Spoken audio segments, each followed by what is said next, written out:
Feliz sábado. A gente está em pouco número, mas na Bíblia a gente tem que, quando tem um ou dois só reunidos em nome de Deus, a gente sabe que Ele está presente, então que a gente tem essa convicção no dia de hoje nesse JA. Vamos fazer uma oração para iniciarmos. Querido Deus, amado Pai, muito obrigado por mais um sábado que o Senhor está nos dando. Senhor, abençoe tudo que for cantado aqui e falado também, que o Teu Espírito possa preencher a cada um aqui presente. Que mais pessoas possam se juntar para finalizar esse sábado em Tua presença. Somente que eu te peço e agradeço, em nome de Jesus. Amém. E para começarmos o louvor, vamos cantar Cada Novo Dia.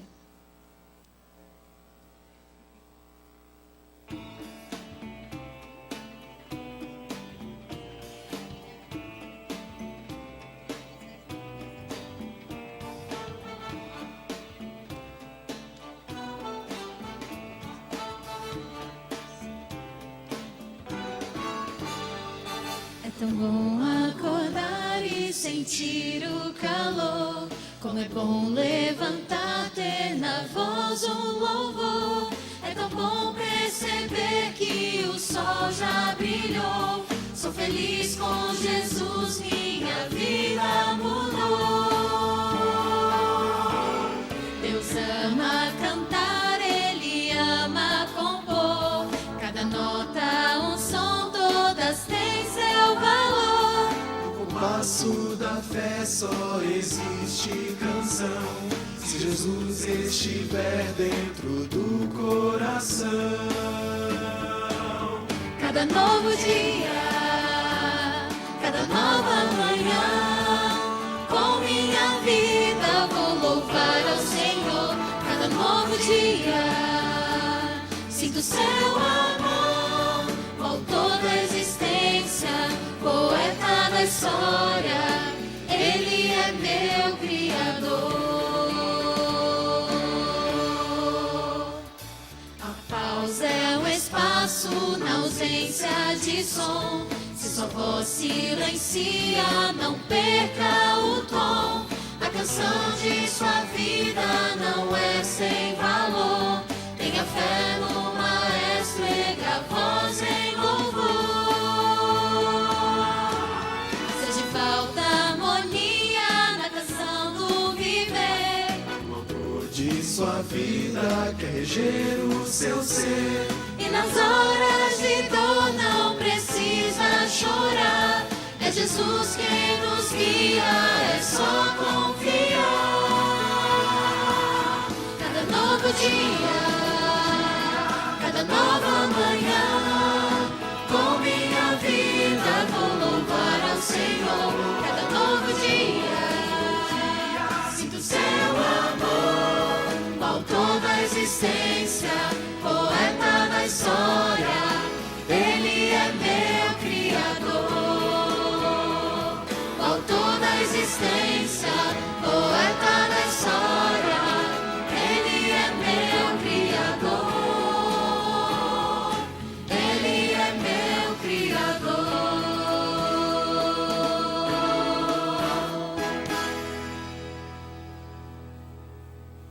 Então vamos agora nos colocar de pé e cantar Pés na terra e olhos no céu.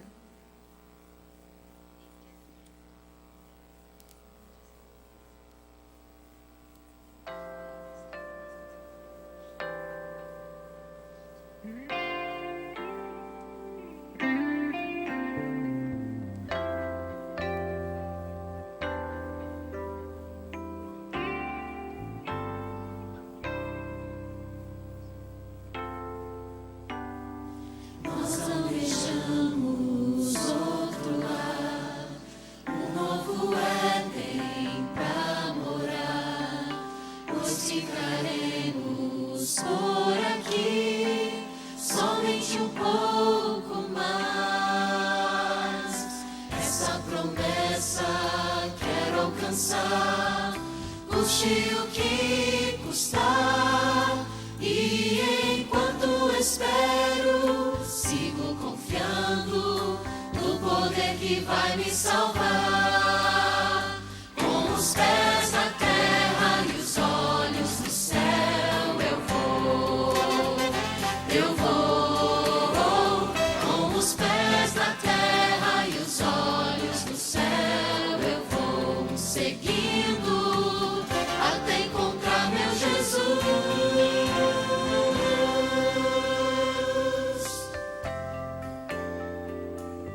reinará o amor. Finalmente verei e adorarei o meu Rei, meu Salvador. Com os pés na terra e os olhos no céu eu vou. Com os pés na terra e os olhos no céu eu vou. Seguindo até encontrar meu Jesus. Com os pés na terra e os olhos no céu eu vou. Com os pés na terra e os olhos no céu eu vou. Seguindo até encontrar meu Jesus.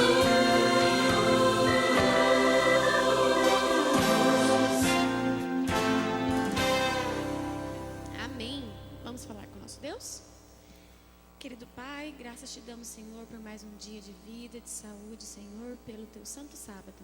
Graças te damos porque a parte da manhã estivemos aqui, recebemos o alimento espiritual e agora à tarde escolhemos o melhor lugar do mundo para estar, Senhor, para ouvir a tua palavra. Senhor, as palavras dessa tarde às vezes podem chegar um pouco duras ao nosso coração, Senhor.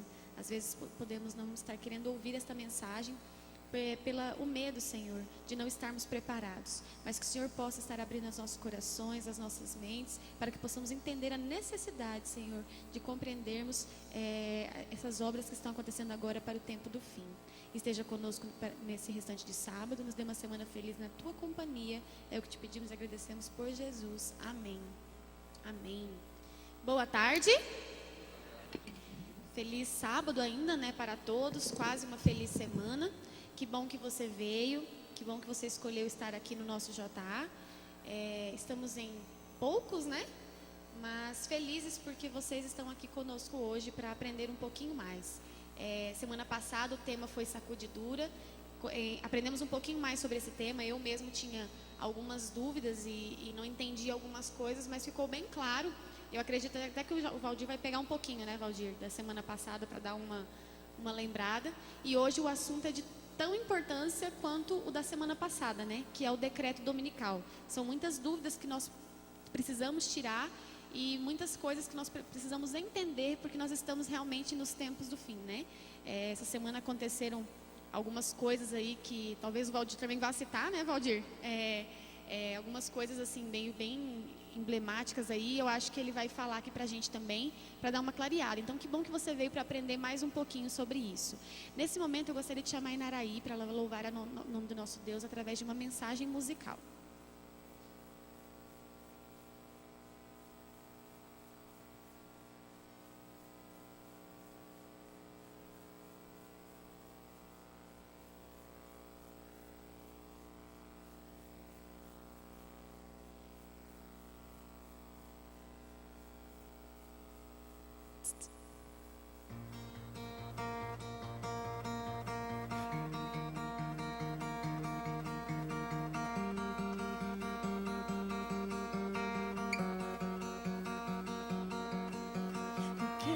Eu sei da vida, o que é que eu sei de mim?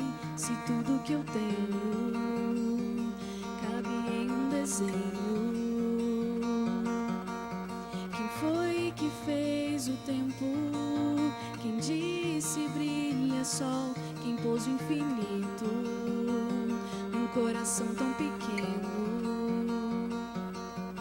Me leva onde o tempo não me encontre, onde o aroma seja flores, onde a história seja tua e eu conviva com os autores, onde o som seja bonito e do medo não me lembre, onde o coração aumente pra caber o infinito, onde a luz seja o todo, pra entender o que é pra sempre.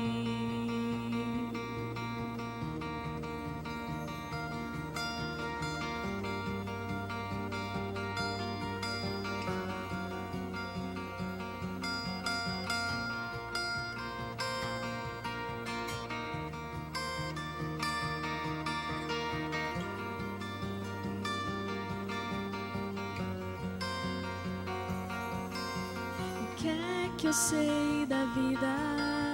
O que é que eu sei de mim? Se tudo que eu tenho cabe em um desenho. Quem foi que fez o tempo? Quem disse brilha sol? Quem pôs o infinito num coração tão pequeno? Me leva onde o tempo não me encontre, onde aroma seja flores, onde a história seja tua e eu conviva com os autores, onde o som seja bonito e do medo não me lembre, onde o coração aumente pra caber o infinito, onde a luz seja o tudo pra entender o que é pra sempre, pra entender o que é pra sempre, pra entender o que é pra sempre. Amém.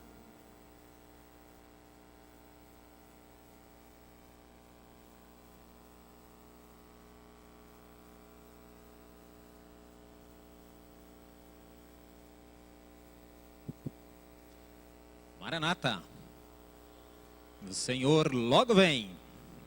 Amém. Muito bem, estamos aqui novamente para dar continuidade à nossa série Contagem Regressiva. Como a Aline bem disse, né, nós tivemos no sábado passado estudando um pouquinho a respeito da sacudidura.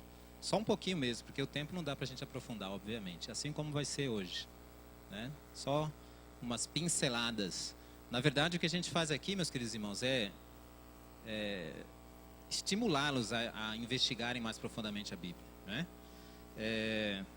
Essa semana aconteceu um fato, pelo menos, que chamou a atenção do mundo, né? Que é a saída do Reino Unido da... Me ajudem aí. Mercado Comum Europeu, né? O BRICS, parece, alguma coisa assim.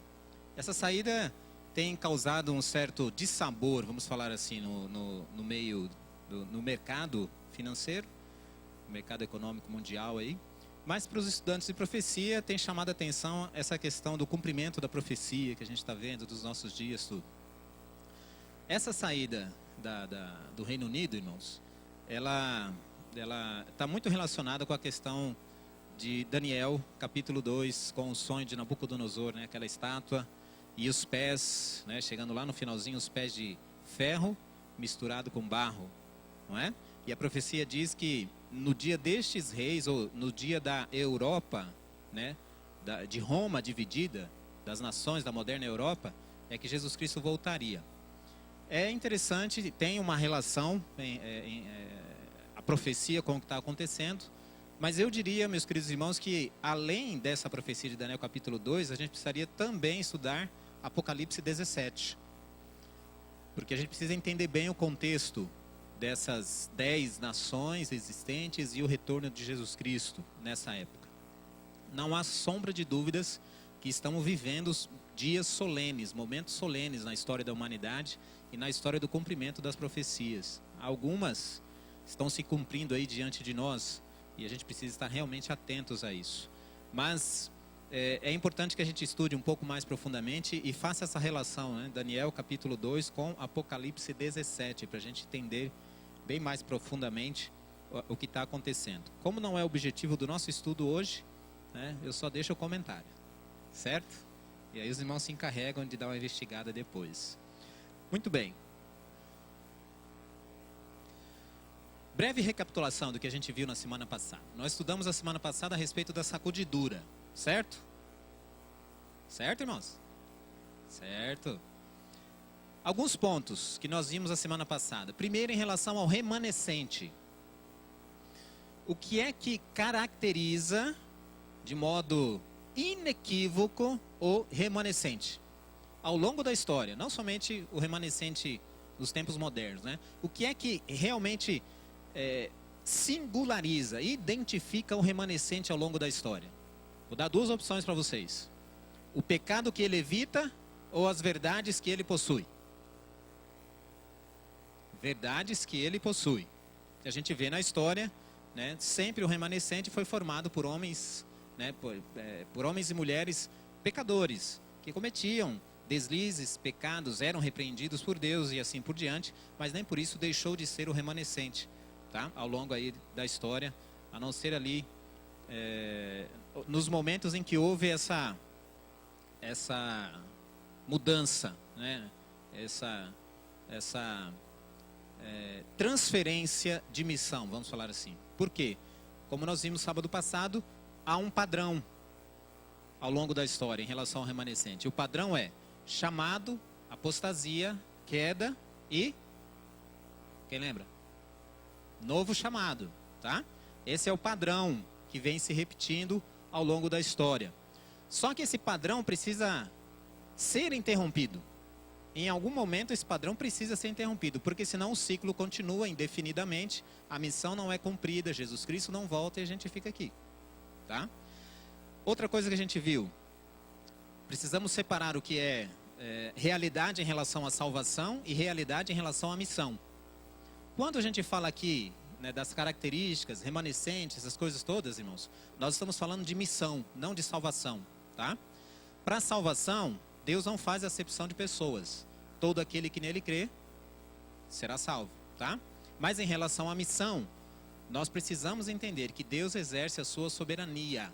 Ou seja, ele escolhe quem e o que atribuir, né, em relação à missão a esses escolhidos, tá? Deus faz esse exercício da sua soberania em relação à missão. Por exemplo, Saul e Jacó. Qual dos dois Deus escolheu?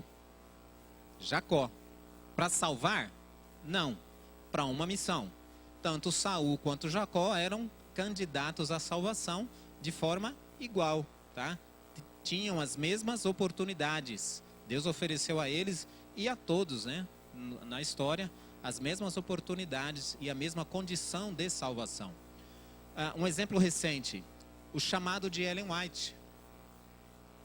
Antes de Ellen White ser chamada para ser a profetisa de Deus nos tempos, né, modernos e no final dos tempos, Deus chamou outras duas pessoas antes dela. Hazen Foss e Guilherme Foy, 2 homens, e eles rejeitaram o chamado. Então Deus escolhe Ellen White, né, ela aceita o chamado e nós conhecemos aí o ministério de Ellen White, certo? Então, em relação à salvação, Deus não faz acepção de pessoas, a salvação é para todos, certo? Em relação à missão, não. A missão Deus escolhe quem e o que, tá? É aquilo que nós conhecemos a respeito, por exemplo, da distribuição dos dons do Espírito Santo, né? A Bíblia diz que o Espírito Santo é que distribui a cada um conforme lhe apraz. Então aí Deus está exercendo a sua autoridade, a sua autonomia para distribuir os dons, tá? O que é que vai interromper esse ciclo? Nós vimos também, né? Obviamente é o tema, né, principal aí da palestra anterior, né? O que interrompe o ciclo vicioso de chamado, apostasia e queda, aliás, chamado, apostasia, queda e um novo chamado, é a sacudidura. Tá? É o processo pelo qual Deus vai interromper este ciclo vicioso, vamos falar assim, tá? Agora, dentro do contexto que nós estudamos e que nós lemos aí, existe uma relaçãozinha, tá? Básica, vamos falar assim, resumida, daqueles que serão sacudidos ou daqueles que têm sérios problemas, porque são candidatos à sacudidura, tá? Quais seriam eles? Rapidamente, os estudantes superficiais da Bíblia, aqueles que perderam a fé no dom profético, os que transigem e comprometem a verdade, os desobedientes, os descuidados e indiferentes, os ambiciosos e egoístas, a classe conservadora superficial, os que não controlam o apetite, os orientados pelo mundanismo, os invejosos e críticos, os fuxiqueiros, os que acusam e condenam e aqueles que promovem a desunião. Está aí, né, estão aqui algumas características daqueles que serão sacudidos ou daqueles que estão correndo um sério risco, a não ser que se arrependam e mudem, tá? Pela graça, né, pelo poder de Deus operando em suas vidas, né, será fatalmente sacudido. Qual é o ápice da sacudidura? Qual é o momento máximo e final da sacudidura? Nós vimos também na semana passada. Decreto dominical. Nós até lemos um texto parcialmente na semana passada e eu quero complementar ele hoje. Tá? O texto que nós lemos, aliás, ele não será todo complementado hoje, tá? Faz parte ainda da próxima palestra. Lembrando, irmãos, que essa série termina no sábado que vem com o tema chuva serôdia, tá bom? O texto diz assim: a grande questão que está tão próxima, qual questão que é destacada aí? O cumprimento da lei dominical ou decreto dominical, resumidamente falando. Eliminará quem mesmo? Aqueles a quem Deus não designou. Então, o processo de sacudidura vai finalizar com o decreto dominical. Será o momento em que aquele que é realmente continuará sendo e aquele que não é se declarará como não sendo, né? E sairá. Tá? Então, haverá uma clara divisão. Aqueles que são por e aqueles que são contra Jesus. Vamos falar assim. Tá? O decreto dominical define bem essas duas partes aqui do corpo, né? do contexto. E aí, então, definitivamente, serão eliminados aqueles a quem Deus não designou. Tá? Então, nós vamos ver hoje um pouquinho mesmo, a respeito do decreto dominical. Antes de nós entrarmos nessa questão do decreto dominical, precisamos lembrar, irmãos, que Satanás, como a Bíblia diz, é um ser que, por alimentar em seu coração inveja, exaltação própria, está a todo tempo, desde o início da rebelião, está a todo tempo querendo ou tentando ou imaginando ou supondo, como queiram, querendo ser Deus, ou ainda estar acima de Deus. Estou certo ou tenho razão? Agora, como é que funciona isso? Ora, ele é invejoso. E todo aquele que é invejoso quer ser ou quer ter a mesma coisa que o objeto da sua inveja, certo? Então, olha só, para cada verdade divina, Satanás acaba criando ou ajustando aí uma mentira, tá? Algumas delas apenas, né? Não tem todas aqui não, mas olha só, Trindade divina, Deus Pai, Deus Filho, Deus Espírito Santo, tá? É a verdade de Deus, mas Satanás também tem a sua verdade tabajara, né? Verdade paralela ou mentira, claramente falando. Existe uma trindade satânica, que é o dragão, a besta e o falso profeta. Assim como nós temos as 3 mensagens angélicas agora no final dos tempos, há também as 3 mensagens satânicas, né, que saem da boca. Apocalipse 16, né, sai da boca do dragão, da besta e do falso profeta. Nós temos também a cidade de Deus, Jerusalém, ou Nova Jerusalém. Temos também a cidade do inimigo, a cidade de Satanás, a mentira de Satanás, que é Babilônia, né? A verdade em relação à salvação que Deus estabelece é que a salvação é única e exclusivamente pela graça mediante a fé. Mas Satanás, tentando ser Deus, né, ser igual a Deus na sua inveja, estabelece a sua mentira, dizendo que a salvação é pelas obras. Nós temos também os 10 mandamentos, que é a verdade de Deus. Nós temos os 10 mandamentos de Satanás também, que é a mentira, ou os 2 mandamentos, né, a lei de Deus alterada ou resumida, vamos falar assim. A Bíblia apresenta uma mulher pura, Apocalipse 12, como sendo a igreja verdadeira. E existe também a contrafação do inimigo, né? A mentira de Satanás, que está lá a mulher impura de Apocalipse 17. Então, para uma verdade de Deus, existe uma mentira de Satanás.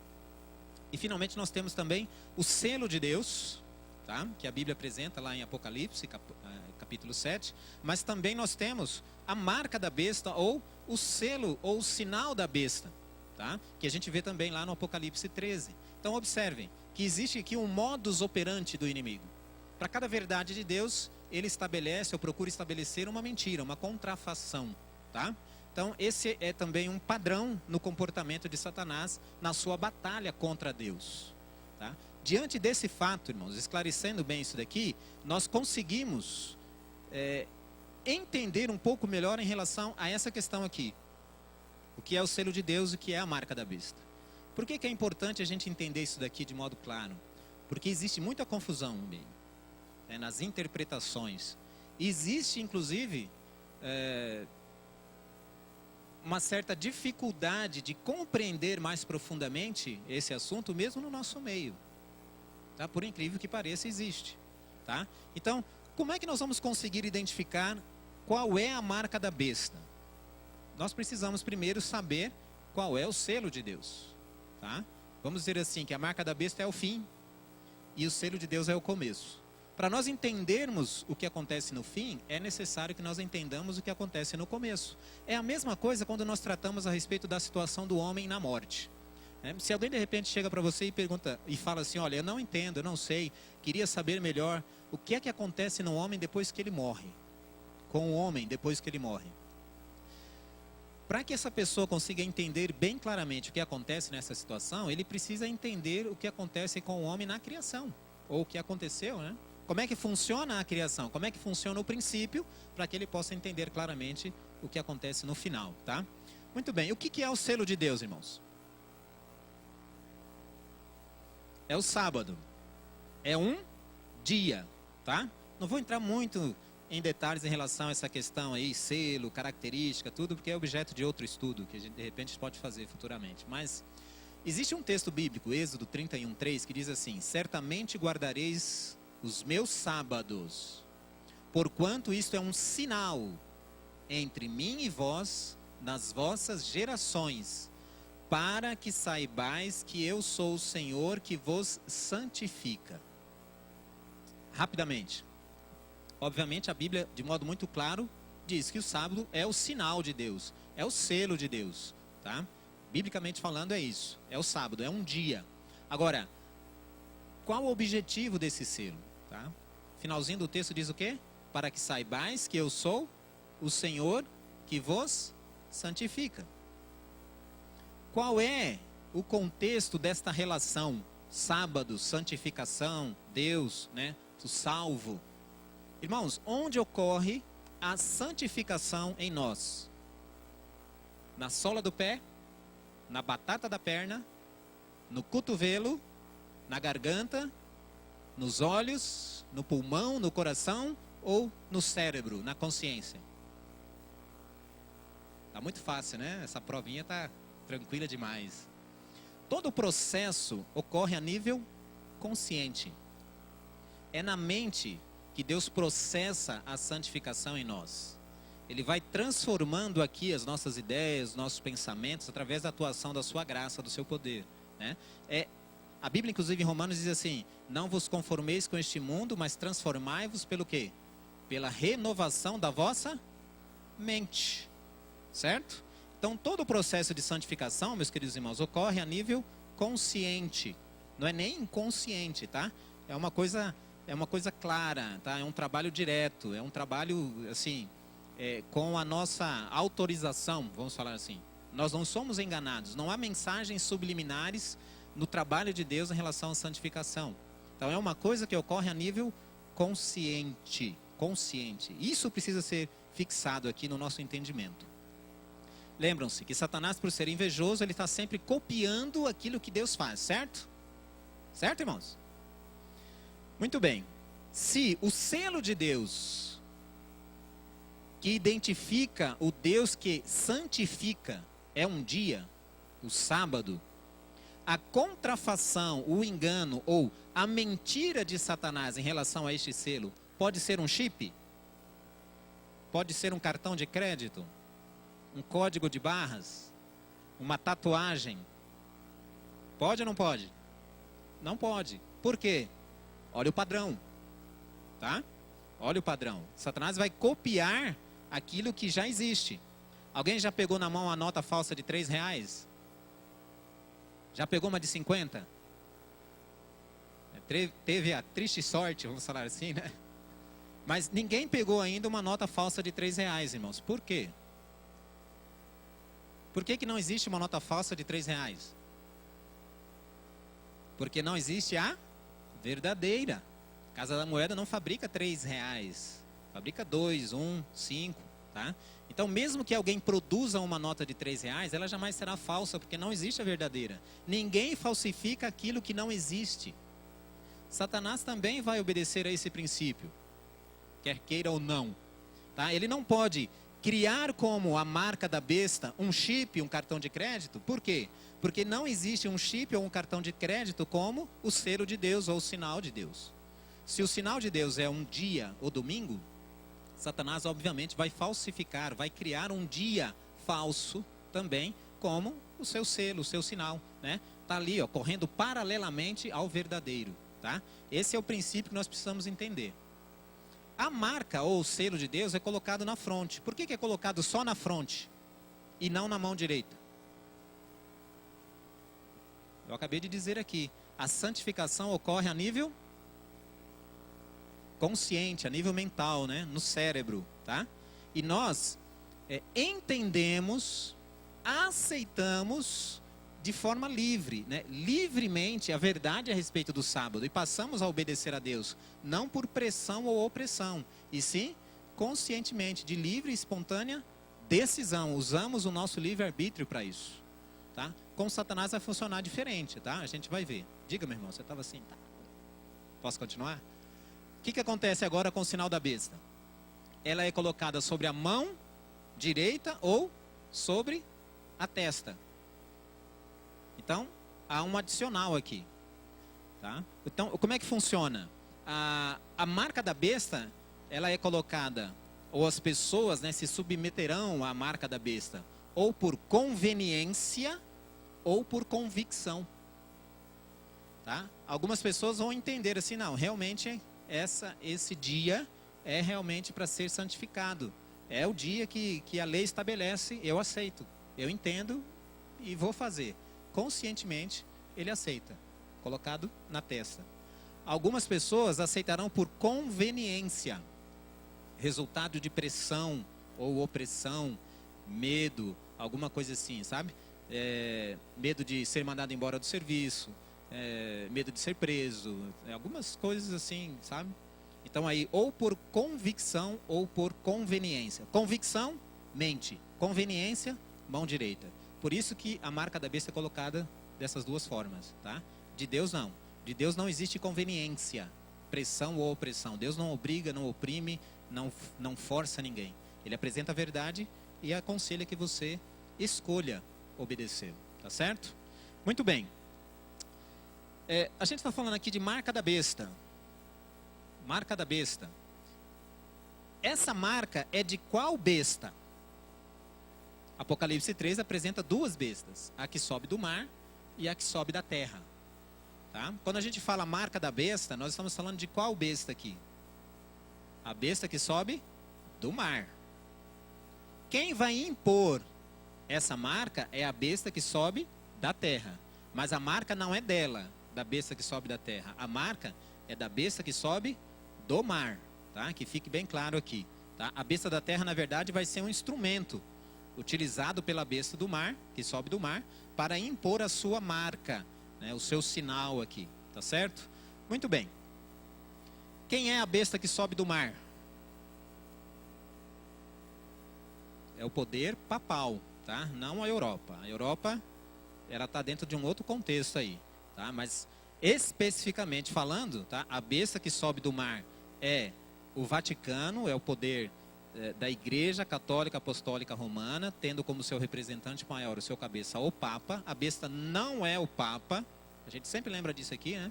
Porque volta e meia a gente vê alguma coisinha semelhante a isso. Porque se a besta fosse o Papa, morreu o primeiro Papa, acabou a besta. Tá? Apesar dos papas virem e irem, a besta continua existindo. Então a besta é o poder papal, que tem como representante aí o seu cabeça, o Papa, tá? E a besta que surge da terra, obviamente, são os Estados Unidos da América, tá? Então vai chegar um momento na história em que o poder civil, os Estados Unidos da América, vão impor uma lei obrigando as pessoas, isso ali dentro do seu contexto, né, do seu território ali, americano, obrigando as pessoas a obedecerem uma imposição do Vaticano em relação a um dia específico que nós já vimos aí ser que o selo a marca da besta nós já vimos aqui que é um dia, tá? Bom, já sabemos quem é a besta. Se a marca é da besta, e se a gente quisesse saber um pouquinho mais a respeito da marca, qual seria a ação natural, tá? Qual seria a atitude agora, vamos falar assim, natural de cada um de nós? Seria chegar na besta, né? Estou aqui agora navegando na maionese, tá? Me ajudem, por favor. Seria chegar na besta e perguntar o que para ela? Besta, qual é a sua marca? Seria isso? Digamos que nós não soubéssemos muita coisa aí. Identificamos quem é a besta agora. Agora precisamos saber qual é a marca dela, né? Será que a besta mesmo responderia, irmãos? Sim ou não? Sim? Talvez? Não? A própria besta responde, tá? Isso é uma coisa que ela não esconde. Não esconde, tá? O poder papal não esconde isso daqui. Olha só, 2 textos. Claro que a Igreja Católica afirma que a mudança? A mudança do sábado para o domingo foi um ato seu, um ato da Igreja Católica, a besta que surge do mar, a primeira besta de Apocalipse 13. E ainda diz mais o texto: e o ato é a marca da sua autoridade eclesiástica em assuntos religiosos. O segundo texto: o domingo é nossa marca de autoridade, a igreja está acima da Bíblia, e esta transferência da observância do sábado é prova deste fato. Tá? Então, é um ato que foi realizado pela besta e que a besta não faz questão nenhuma de esconder. Né? O poder papal não faz questão nenhuma de esconder isso daqui. Há um outro texto, documentos, né, católicos, pode ver que a referência aí é católica, tá? Há um outro texto que é bastante interessante desse periódico aqui, né, Sentinel. E olha só o que diz esse texto. Talvez a coisa mais ousada, a mudança mais revolucionária que a igreja jamais fez, aconteceu no 1º século. O dia santo, o dia de descanso, foi mudado do sábado para o domingo. O dia do Senhor foi escolhido não de qualquer instruções encontrada nas Escrituras, mas do senso do próprio poder da igreja. O dia da ressurreição, o dia do Pentecostes, 50 dias depois, veio no 1º dia da semana. Portanto, este seria um novo dia de descanso. As pessoas que pensam que as Escrituras devem ser a única autoridade, deveriam, logicamente, se tornar adventistas do 7º dia e manter o sábado santo. A própria besta assume a autoridade, a responsabilidade, né, da mudança, diz que é uma marca da sua autoridade. Ela mesma diz, em outras palavras aqui, que isso não existe na Bíblia, domingo não existe na Bíblia, e quem quiser obedecer a Bíblia fielmente, deveria, no mínimo, se tornar adventista e guardar o sábado. Amém, né, irmãos? Ela reconhece a autoridade e reconhece também que não há base bíblica para a sua atitude, para a sua ação. E ela diz mais ainda, só para confirmar tudo aquilo que nós já entendemos pelo estudo da Bíblia. Olha só o que a própria Igreja Católica diz em relação aos protestantes, quando estes insistem em observar, em guardar o domingo em honra à ressurreição de Jesus Cristo. Esse é o argumento geral, né, do meio evangélico. Olha, guardamos o domingo porque foi instituído o dia santo em honra à ressurreição do Salvador. O que a Igreja Católica diz? A observância do domingo pelos protestantes é um respeito que eles demonstram a despeito de si próprios à autoridade da Igreja Católica. Segundo texto, mas a mente dos protestantes não parece compreender isso. Compreender o que, irmãos? Que observando o domingo, eles estão aceitando a autoridade do porta-voz da igreja, o Papa. A própria igreja. Então não existe essa justificativa, né, de que o domingo foi estabelecido em honra à ressurreição de Jesus. Isso não existe. Tá? Por mais que se fale a respeito, esses argumentos não são válidos. A própria Igreja Católica reconhece como sendo a autora da mudança do sábado para o domingo, e isso ela estabelece como sendo uma marca, a marca da besta, nós temos aqui, e ela diz mais ainda: todos aqueles que observam o domingo estão, na verdade, prestando um ato de honra e de adoração ao Papa. Consciente ou inconscientemente, direto ou indiretamente, é isso que acontece. Tá? Muito bem. Diante desses fatos, eu gostaria que você meditasse um pouquinho agora. Contexto que nós vivemos em relação ao dia de repouso. Os muçulmanos têm a sexta-feira como dia santo, o dia de repouso. Os judeus e uma minoria cristã tem o sábado como dia de repouso. E ainda tem uma outra classe aí de pessoas, né, que são os ateus, os místicos, agnósticos, né, aquelas religiões aí de matriz oriental, aquela coisa toda lá, que não tem nenhum dia específico de repouso. Tem ainda aqueles que dizem assim, não, o dia sou eu que escolho, contanto que seja um dia para eu repousar, é o dia de descanso, é o dia a ser santificado. Tá? Existem outros que dizem, então aí o sábado para eles pode ser na segunda, na terça, quarta, quinta, sexta, no domingo ou mesmo no sábado, né? Deus não definiu isso, é o que eles dizem. Tem outros que dizem o seguinte, que o verdadeiro descanso é Jesus Cristo. Quando você aceita Jesus Cristo, você entra no descanso do Senhor, que é o sábado do Senhor, é Jesus Cristo, né? Então existe muita coisa por aí. Diante dessa salada toda, vamos falar assim, que acontece no mundo, como será possível que acabe chegando um momento em que o mundo inteiro guarde o domingo? Como é que isso vai acontecer? Qual é o contexto que vai favorecer essa mudança de atitude, de opinião, de pensamento, né? E todos vão convergir para uma só ideia. Como é que isso vai acontecer? Se existe essa multiplicidade, né, de entendimento e de adoração. Essa é uma questão interessante. É interessante também nós entendermos que a resposta também é muito simples. Porque a lei dominical será decretada tendo o aspecto de múltiplas faces. Eu diria assim, sabe? Atropelando o português aí, né? Que o decreto dominical é uma moeda de 3 faces. Não o português, né? Mas atropelando a lógica até, né? Moeda só tem 2, mas nesse caso específico eu criei uma terceira moeda aí, né? Uma moeda triangular, vamos falar assim, tá? Por que o decreto dominical acaba respeitando, entrando dentro deste contexto assim de múltiplas faces, na verdade de 3 faces? Porque se você observar, meus queridos irmãos, nós vamos ver que todo esse movimento pró-decreto dominical, ele acaba tendo como eixo principal 3 conceitos ou 3 faces diferentes. Primeira face, face religiosa. Segunda, é a face, a gente junta aqui, a econômica, social e trabalhista. Essa é a segunda face. E a terceira face é a face ambiental. Então essas 3 faces, ou esses 3 contextos, repetindo aí para fixar. Primeiro, religioso, contexto religioso. Terceiro, o contexto econômico, trabalhista e social. E o terceiro contexto, que é o contexto ambiental, esses 3 contextos vão conduzir os pensamentos, as decisões e vão criar o contexto ideal para que o decreto seja concretizado, se torne uma realidade, tá? Vamos ver de modo rápido esses 3 contextos aqui, para nós entendermos como é que essa profecia se cumpre, como é que o decreto dominical acaba se tornando realmente uma realidade e aceita pela maioria das pessoas no mundo, tá? Não é uma coisa que vai ser imposta de cima para baixo. E esse é um detalhe interessante também. Durante muito tempo eu entendi assim, olha, o decreto dominical, sabe, o presidente dos Estados Unidos vai acordar um dia, vai ter um sonho, vai acordar um dia e falar assim, não, de hoje não passa. De hoje não passa.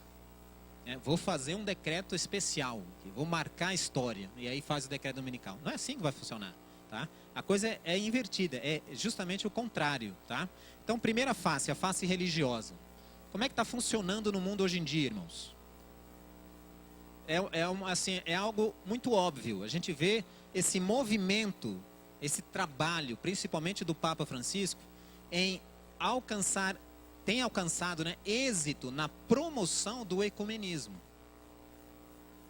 Tá? Desde que ele assumiu o pontificado, assumiu o trono, ele tem trabalhado de forma intensiva, buscando essa unificação das igrejas em torno das crenças em comum. Ele até, certa vez, disse o seguinte, olha, a gente não pode prestar atenção naquilo que nos divide. Nós precisamos focar naquilo que nos une. E o que é que une as diferentes crenças ao redor do mundo, irmãos? Basicamente, 2 pontos apenas. Quais são eles? Santificação do domingo e imortalidade da alma. De um jeito ou de outro, a maioria das religiões, das filosofias ao redor do mundo acabam se combinando nesses dois itens. É o que torna eles comum. Então nós vemos aqui diversas cenas do Papa Francisco, como o centro, tá? Rodeado, ladeado aqui, né? De líderes de diversas denominações, tá? Evangélicos, muçulmanos, né? Religiões orientais, igreja ortodoxa, né? Aqui mais um, tá? Essa reunião aqui em cima, o canto superior esquerdo, é uma reunião que foi realizada por líderes evangélicos que fizeram questão de convidar o Papa e orar por ele nessa reunião aqui. Então nós temos visto aqui que na verdade toda a terra está maravilhada seguindo a besta. Isso é fato que está acontecendo diante dos nossos olhos atualmente. Então o Papa Francisco tem alcançado êxito nesse movimento chamado ecumenismo. Até chegar ao ponto disso daqui, ó. Tá? De anticristo a irmão em Cristo, como os pastores protestantes veem, né, têm encarado, têm aceitado o Papa. Antes era anticristo e agora irmão em Cristo, tá? Irmão em Cristo. E chegamos, meus queridos irmãos, ou chegaremos, né, no ano que vem, a um fato realmente histórico, inédito. E aqui a gente vê como é que está sendo, como é que ele está tendo sucesso, né, o Papa Francisco, nesse movimento ecumênico. Dia 30 de outubro de 2017, você sabe o que será comemorado? Lembra? Tá aí a cola, ou a dica. 30 de outubro de 2017, 500 anos do início da reforma. Foi no dia 30 de outubro de 517 que Martinho Lutero afixou as 95 teses sobre justificação pela fé lá na porta da Catedral de Wittenberg. O que vai acontecer no ano que vem nessa data? Uma grandiosa festa comemorando os 500 anos da reforma. Quem é que está organizando isso daí? A Igreja Luterana, juntamente com a Igreja Católica. Vão fazer uma festa, né, comemorando aí os 500 anos da reforma. É ou não é um sucesso dentro do contexto aí do Papa, no movimento de aproximação, de reaproximação das religiões, né, das diversas denominações? Tá? Então essa face, a face religiosa, já está bem adiantada. Tá? E o Papa tem conseguido realmente êxito em relação a isso. Vamos para a segunda face, que eu disse que era a face econômica, trabalhista e social. Tá? Abram suas Bíblias, ou acessem as suas Bíblias aí, né? Mateus 24, 15. Mateus capítulo 24, verso 15.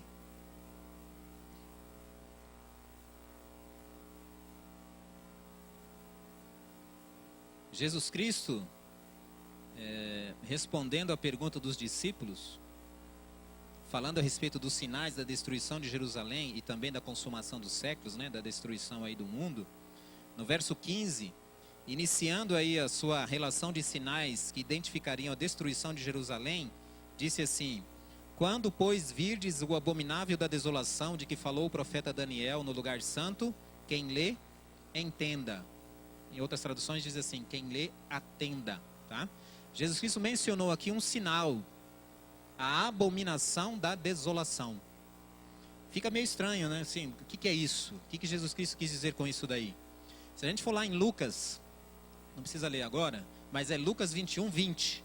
É o mesmo contexto, tá? Jesus Cristo respondendo ao mesmo questionamento, mas agora aqui Lucas usa outras palavras. Né? Lucas diz assim, que Jesus Cristo, ao responder aos discípulos, diz: quando vocês virem Jerusalém sitiada, soldados romanos, né, sitiando Jerusalém. Para os discípulos no ano 70, a abominação da desolação seria o cerco dos soldados romanos à cidade. Quando os cristãos vissem isso, eles saberiam: olha, é o sinal, nós precisamos fugir. Mas como fugir se a cidade estaria cercada? Por cima? Por baixo? Tá? A cidade foi cercada no ano 66. Repentinamente e de modo aparentemente inexplicável, o exército bate em retirada, né? Saem, levantam o cerco. Os cristãos então identificam a oportunidade para fugirem. Todos os cristãos fogem. No ano 70 os soldados voltam, sitiam e destroem Jerusalém, e nenhum cristão é morto dentro da cidade de Jerusalém. Tá? Então esse foi o sinal que identificou para os cristãos naquele momento, né, a oportunidade ou o momento de sair da cidade. Olha só o que Ellen White fala a respeito desse acontecimento aqui. Ó. O primeiro texto, ela diz assim, ó, a profecia que ele proferiu, né, que Jesus Cristo proferiu aqui, era dupla em seu sentido. Ao mesmo tempo em que prefigurava a destruição de Jerusalém, representava igualmente os terrores do último grande dia. Então essa profecia que Jesus Cristo apresentou aqui, proferiu aqui, ela tinha dupla interpretação. A primeira, destruição de Jerusalém. A segunda, nos dias finais, agora os momentos que nós estamos vivendo. E ela complementa isso, tá, no livro Testemunhos Seletos. Olha o que ela diz aqui, irmãos. Não vem muito distante o tempo em que, como os antigos discípulos, seremos forçados a buscar refúgio em lugares desolados e solitários. Como o cerco de Jerusalém pelos exércitos romanos era o sinal da fuga para os cristãos judeus, assim o arrogar-se a nossa nação, né, os Estados Unidos, obviamente, o poder no decreto que torna obrigatório o dia de repouso papal, será uma advertência para nós. Será então tempo de deixar as grandes cidades, passo preparatório ao sair das menores para os lares retirados em lugares solitários entre as montanhas. Assim como para os discípulos no ano 70, o cerco de Jerusalém foi o sinal, para nós, os discípulos modernos, vamos falar assim, os tempos em que vivemos, o decreto dominical será o sinal. Então aqui está a dupla aplicação da profecia que Jesus Cristo proferiu lá em Jerusalém. Tá? Agora, olha só, encíclica papal Dies Domini, escrita pelo Ratzinger, né, e assinada por João Paulo II em 1998, e aqui ela diz assim, ó, falando a respeito do domingo, é uma encíclica que trata única e exclusivamente do dia de repouso, o domingo. Né? Num certo momento a encíclica diz que a legislação civil tenha em conta o seu dever de santificar o domingo. E mais adiante ela diz, né, que em todo o caso, a legislação civil, no caso, tem a obrigação de consciência de organizar o descanso dominical de forma que lhe seja possível participar da Eucaristia e assim por diante. Então a Igreja Católica, ela reconhece que, né, a lei do domingo é uma lei que deve ser observada por todos, mas ela também reconhece que ela não tem autoridade para isso, para estipular, para colocar isso no mundo todo. Então ela diz que o poder civil precisa trabalhar junto com o poder religioso. Tá? A outra encíclica é a encíclica já do Ratzinger aqui, né, o Bento XVI, no ano de 2009, né, e ele disse o seguinte, que urge a presença de uma verdadeira autoridade política mundial, tá? Um governador mundial para poder estabelecer algumas condições, algumas leis que ele já apresentava aqui anteriormente, tá? E a gente tem visto ao longo aí dos últimos dias, dos últimos meses, muita ação e muita intervenção, né, no sentido de estabelecer aí uma harmonia, um ajuntamento, né?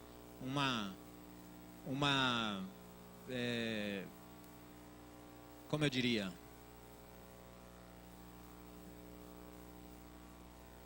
Fugiu a palavra agora.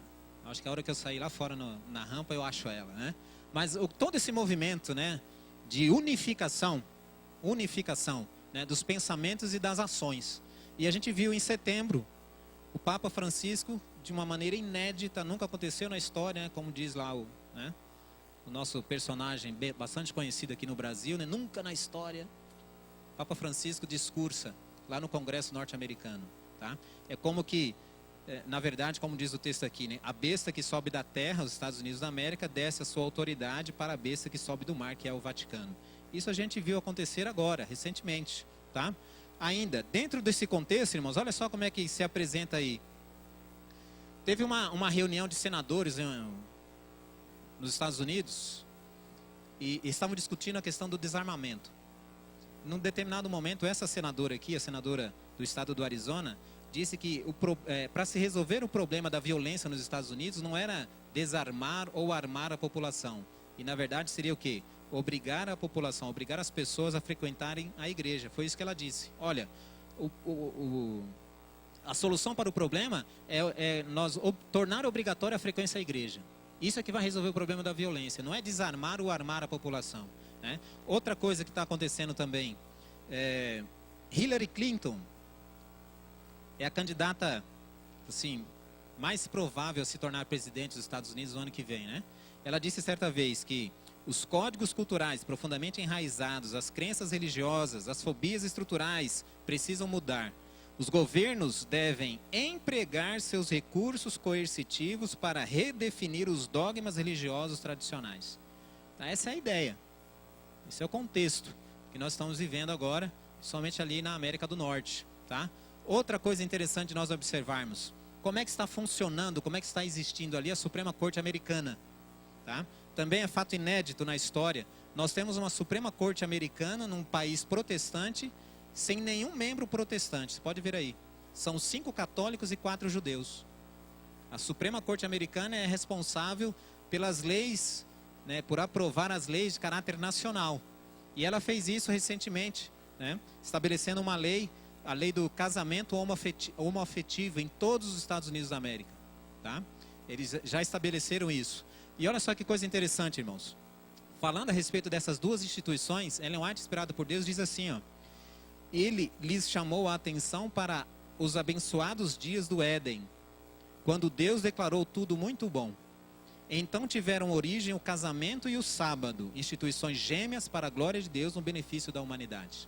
E ela diz mais ainda: o sábado e a família foram semelhantemente instituídos no Éden, e no propósito de Deus acham-se indissoluvelmente ligados um ao outro. São ligados de forma indissolúvel, são instituições gêmeas, o casamento e o sábado. A Suprema Corte Americana chega agora no momento e diz assim: olha, a lei divina em relação ao casamento para nós não existe. Casamento para nós pode ser homem com homem, mulher com mulher, homem com mulher, mulher com homem e assim por diante. E agora virou uma bagunça. Está faltando o que agora? Quais são as duas instituições gêmeas? Casamento e sábado. Casamento já foi assim detonado pela Suprema Corte Americana. A instituição divina, casamento. Está faltando a outra, agora o sábado. Tá? Então esse é o contexto atual que nós estamos vivendo, um contexto que vai favorecer ao decreto dominical. Tem um outro aspecto interessante que a gente precisa observar também, irmãos, que é a questão do clamor popular. Lembra que eu falei que o decreto dominical não vem imposto de cima para baixo? Lembra que eu falei isso agora há pouco? Tá? Não é uma imposição unilateral. Olha só, o Papa disse que os sindicatos têm sido uma força essencial, sem os quais uma aparência de uma sociedade humana e decente seria impossível sob o capitalismo. Essa é a visão do Papa Francisco. Tá? A visão de Ellen White, inspirada por Deus, diz o seguinte: os sindicatos serão um instrumento que trarão sobre a terra um tempo de angústia tal como nunca houve desde o princípio do mundo. Essas uniões, ou seja, os sindicatos, são um dos sinais nos últimos dias. Você vê que são visões completamente diferentes. E o que tem acontecido nos tempos modernos, né, no contexto que nós vivemos, irmãos? A gente tem visto um forte movimento sindical em defesa do domingo. Na Europa, né, na América, e mais especificamente no Brasil, a gente tem visto, é só ir buscar aí no Google, né, na internet, você vai ver o tanto de coisa que está acontecendo aí. São movimentos sindicais ou até mesmo patronais de defesa do domingo. E olha só isso daqui: sindicatos se unem para impedir a abertura de comércio no Jaraguá, na cidade, né, de Jaraguá do Sul aos domingos. Eu gostaria de chamar a atenção para esse detalhe aqui, ó, desse cartaz. Olha só que coisa interessante. Quarto mandamento de Deus: guardar domingos. Aí eles perguntam: senhor vereador, você vai votar contra Deus? Interessante, né? Que argumentação mais lógica eles têm, né? Mas é o que está sendo espalhado, né? É o consenso, é o pensamento comum ao redor do mundo, irmãos. Sabe? Há um forte movimento pró-decreto dominical e as pessoas estão aceitando isso como sendo assim a solução para todos os problemas. E observe aquilo que eu falei. O movimento está vindo o quê? De baixo para cima. É um clamor popular que está acontecendo. E o que os líderes vão fazer? Eles vão apenas acatar o clamor popular. Quando vierem, e já tem existido aí algumas leis, né? É claro que é de caráter comercial, civil, né? Esses decretos dominicais aí. Mas quando vier, principalmente o decreto dominical religioso mesmo, que é a marca que nós estamos estudando aqui, tá? Esse vem como uma resposta a um clamor popular, irmãos. Tá? Em relação à última face, que é a face ambiental, o Papa disse certa vez que a exploração da natureza é um pecado do mundo moderno. Tá? Então esse é o conceito que ele está disseminando no mundo. Tá? E o que acontece? A encíclica papal Laudato Si, que foi aí lançada pelo Papa no mês de junho do ano passado, trata única e exclusivamente do problema do meio ambiente. E ele vem falando ali no início a respeito do problema, no meio da encíclica ele fala um pouquinho a respeito das tentativas que os governos fizeram para resolver o problema e não conseguiram solucionar o problema. E no final da encíclica, ele mesmo dá a solução para o problema. 2 textos eu destaco aqui para vocês. O primeiro diz assim, ó: a participação na Eucaristia é especialmente importante ao domingo. Este dia, à semelhança do sábado judaico, é nos oferecido como dia de cura das relações do ser humano com Deus, consigo mesmo, com os outros e com o mundo.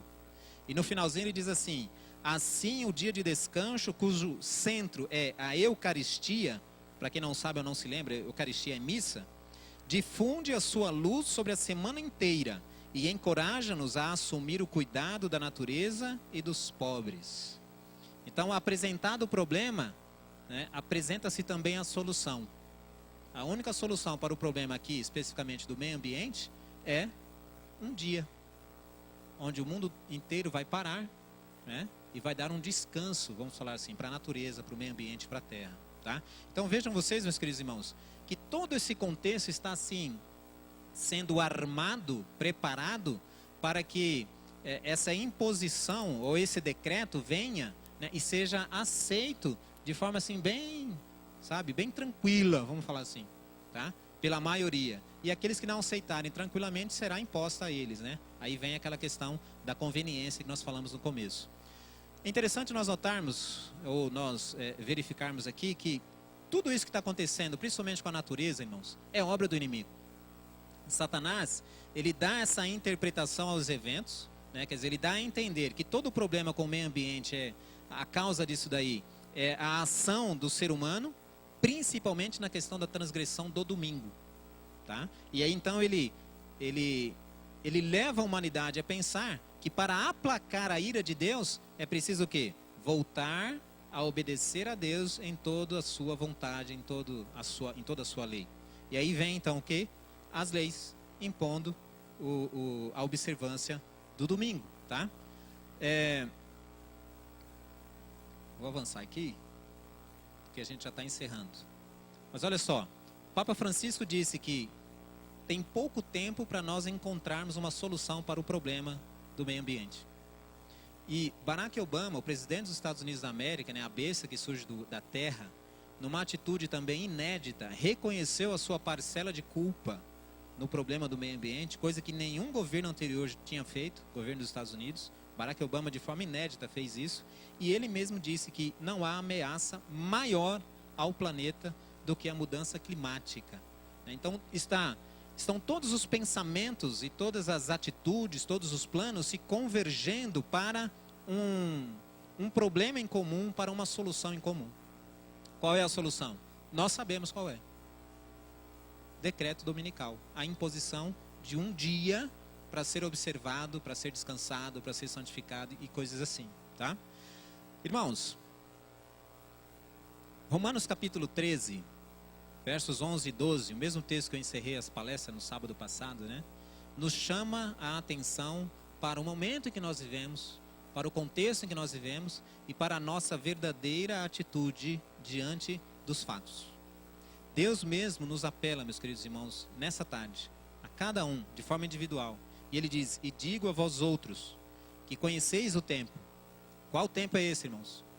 O tempo que nós estamos vivendo, o tempo do cumprimento da profecia bíblica, a proximidade da volta do nosso Senhor Jesus Cristo. E ele diz mais, ele diz que já é hora de despertarmos do sono, irmãos. Não há mais tempo para nós brincarmos de sermos cristãos. Não há mais tempo para nós procrastinarmos, né? Deixarmos para depois, sabe? Empurrar com a barriga. Não tem mais tempo para isso. Precisamos tomar a nossa decisão. Por quê? Porque a nossa salvação está agora mais próxima do que quando no princípio nós cremos. Já vai alta a noite e vem chegando o dia. Então nós precisamos, amados irmãos, deixar as obras das trevas e revestirmos-nos das armas da luz. Volto a lembrar-lhes, a soma das nossas decisões definirá o nosso destino. até aqui, as decisões que nós temos tomado, têm favorecido a eternidade ao lado de Deus? Isso é uma coisa que só eu ou só você sabemos, né, de forma individual aí, nós e Deus. Eu gostaria que você refletisse nesse momento, em relação às nossas atitudes, às nossas decisões, né, ao nosso comportamento e à nossa definição de que lado nós estamos ou de que lado nós estaremos quando todos esses fatos, ou pelo menos o final, né, de tudo isso que nós vimos aqui, se tornar uma realidade. Nós tivermos que decidir e estarmos aí ou de um lado ou do outro, ou ajuntando ou espalhando, né? Enquanto nós ouvimos a mensagem musical que nós teremos agora,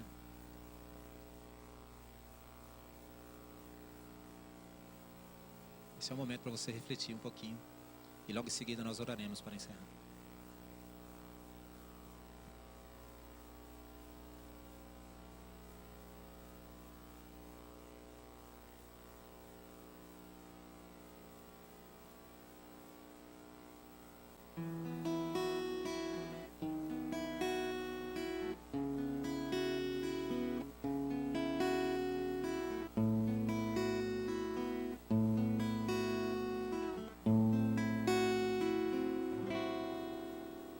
Sempre ouvi do teu amor por esse mundo, mas só agora entendi que eu também estou aqui. Teorias sem sentido para mim, e cada dia que passava eu me afastava mais de ti. Depois que o tempo se passou, eu entendi o teu amor. Precisei me ferir pra entender tua dor. As minhas lágrimas não param, preciso ter o teu perdão. Somente as tuas feridas curam as feridas do meu coração.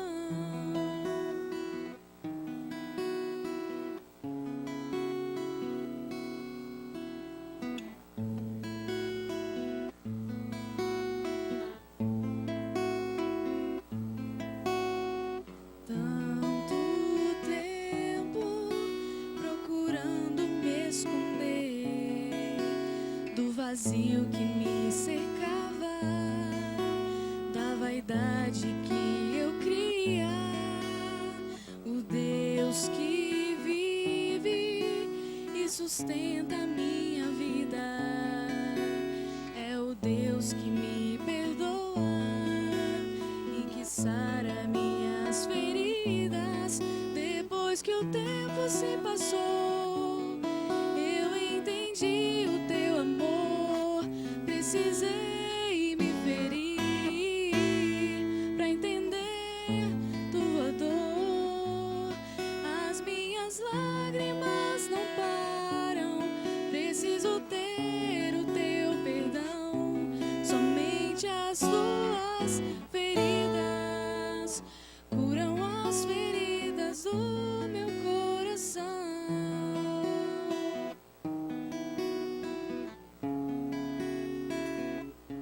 Somente as tuas feridas curam as feridas do meu coração. Amém. Coloquemos-nos em pé, por favor.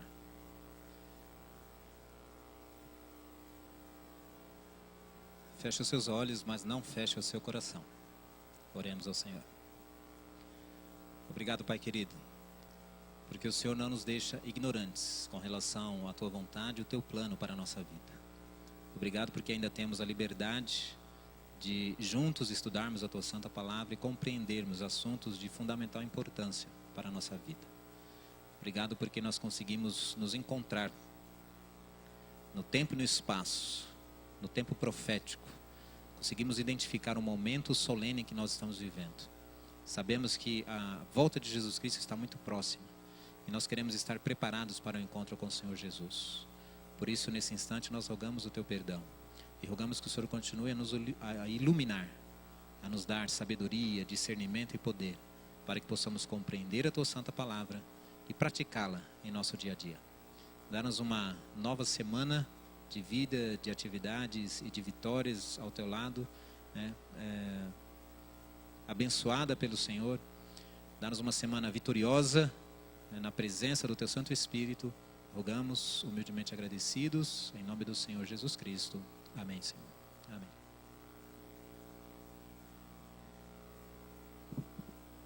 Agradecemos a presença de todos e já convidamos a todos que participem semana que vem da última série, né? O último culto da série, com o Valdir, que terá o tema A Chuva Serôdia.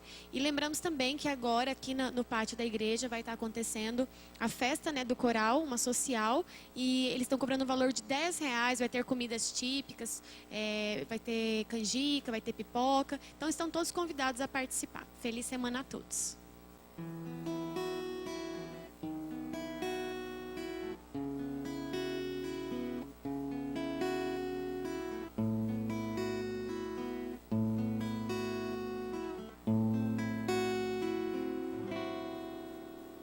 Sempre ouvi do teu amor por esse mundo, mas só agora